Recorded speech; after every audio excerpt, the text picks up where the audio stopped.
America से कल एक विमान भारत में भेजा गया जहां पर 104 भारतीयों को डिपोर्ट करके अमेरिका से भारत भेज दिया गया, जिसमें हरियाणा के करीब 33 लोग हैं। वहीं अगर बात करें कुरुक्षेत्र और करनाल जिले के भी कई लोग इसमें आए हैं और डिपोर्ट करके इंडिया भेज दिया गया। तो हमारे साथ एक ऐसे ही युवा रोबिन हांडा है जो कुरुक्षेत्र के इस्लामाबाद के रहने वाले हैं।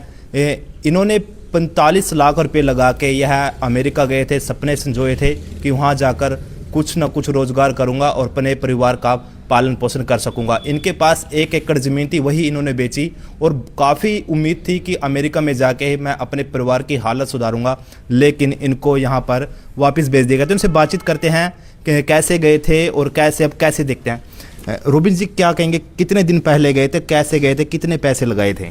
मैं इंडिया से 24 जुलाई को मैं निकला था मुंबई एयरपोर्ट से।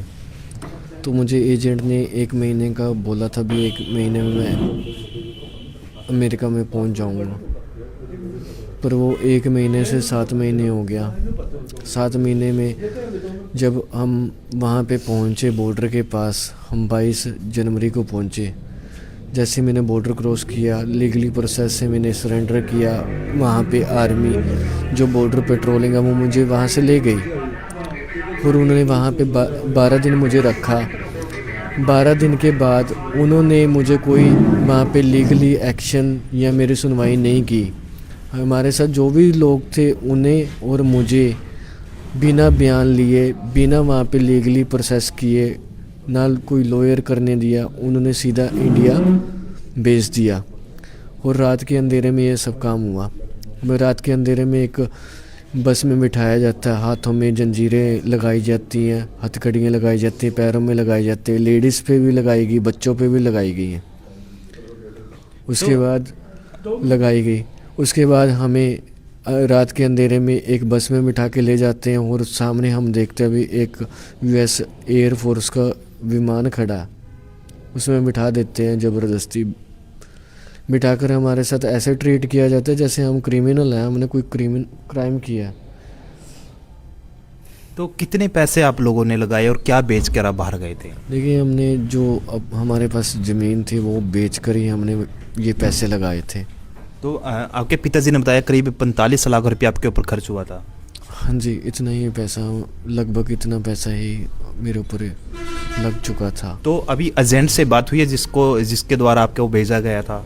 नहीं, अभी तक तो नहीं बात हुई है, पर मेरी यही है कि उनसे वो जल्दी संपर्क करके, मतलब जो भी मेरा है, या मुझे पैसे वापस कर दी जाए ताकि मैं कुछ कर सकूं, उस पैसे से अपना बिजनेस कर सकूं या कुछ कारोबार कर सकूं। तो रोबिन जी, अगर बात करें, कैसे डोंकी से गए थे, जंगलों से होते हुए गए थे? फिर जी, रास्ता बहुत भयंकर था। कहीं पे समुंदर था, कहीं पे ज़मीन पे, कहीं पे लाशें थी, कहीं पे माफिया था, कहीं पे इमिग्रेशन थी, कहीं पे पुलिस थी।